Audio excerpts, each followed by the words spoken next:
It started with a smile, not fake, but practiced, polished, almost weaponized. Meghan Markle knew exactly what she was doing when she invited Jamie Kern Lima onto her show.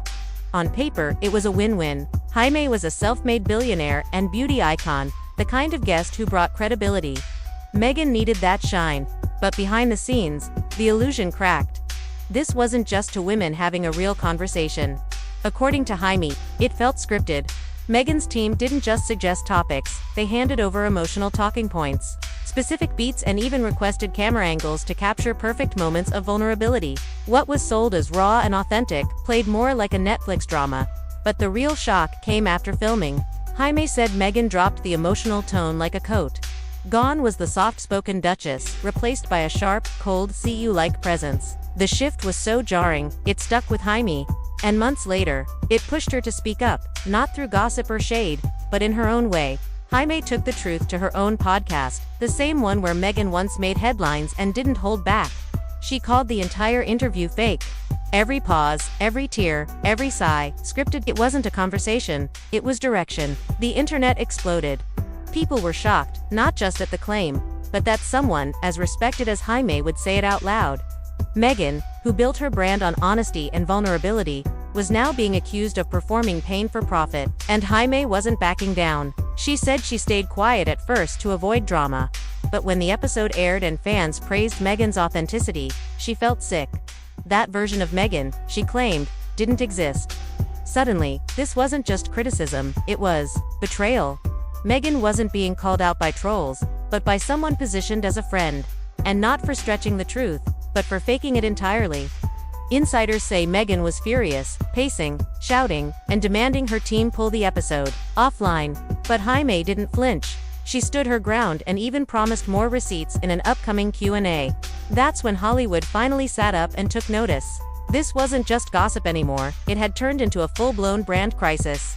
Meghan's value wasn't in her title alone. It was in the image of honesty, the belief that she spoke her truth. Brands loved that. They invested in that, but now, PR firms were whispering, and clients were calling with one burning question. Can we still trust her? And the scariest part, no one had a clear answer. Behind closed doors, Meghan's team went into full damage control. Crisis management wasn't new for them, but this was different. This wasn't a tabloid scandal or a petty journalist taking shots. This was Jamie Kern Lima, respected, wildly successful, and with zero reason to lie. Her brand was built on authenticity. And when she said Meghan staged everything, people listened and believed her. The timing couldn't have been worse. Meghan had been quietly crafting the next chapter of her post-royal life: influencer deals, production meetings, and a soft rebrand focused on positivity, faith, and healing. She was aiming for the Oprah lane. But word quickly spread that Oprah herself had quietly distanced. Meghan hadn't been invited to a recent Montecito dinner hosted by Harpo's Inner Circle. In an industry where relationships are everything, that silence said it all. The podcast backlash sparked a ripple effect. Meghan's name began vanishing from boardroom discussions. One fashion house rep admitted a major collaboration was suddenly on pause. No one wanted to take chances. Not while manipulative was trending right next to her name. For someone who once landed a multi-million-dollar deal with Spotify, the contrast couldn't have been more brutal. That deal had already ended abruptly. Now, whispers suggested Netflix might be next. But the problem wasn't just the podcast, it was the pattern. Once people started digging, they saw it everywhere. Her Archetypes podcast was slammed for lacking depth. The Spotify partnership fizzled after just one season. The Invictus documentary underperformed. And then there were the endless image shifts. Royal truth-teller, mental health advocate, female empowerment icon, and now, self-help guru. Each new version of Meghan came with its own look, tone, and carefully chosen language. It all felt overly curated. Suddenly, people started connecting the dots. The tearful Oprah interview. Maybe staged. The perfect voice crack. Rehearsed. Even the emotional wedding speech, described by some as more TED Talk than toast, now felt like part of a winning strategy. Build a character, sell it, ride the buzz, pivot when it fades. What made it worse was just how calculated it all seemed. Jamie revealed Meghan's team had sent scripted emotional moments ahead of the podcast, down to pauses meant for impact. That wasn't just branding. That was acting. That was treating trauma like a screenplay. And when your whole appeal is built on being real, revelations like that burn bridges fast. Producers who had worked with Meghan began quietly confirming suspicions. A Netflix editor said she was obsessed with Final Cut approval, not to look good, but to control every single frame. Another described the process like editing a documentary, where the subject thought she was the director. Even the public began to shift. Loyal supporters were shaken. One viral tweet summed up the mood. "I defended Meghan for years.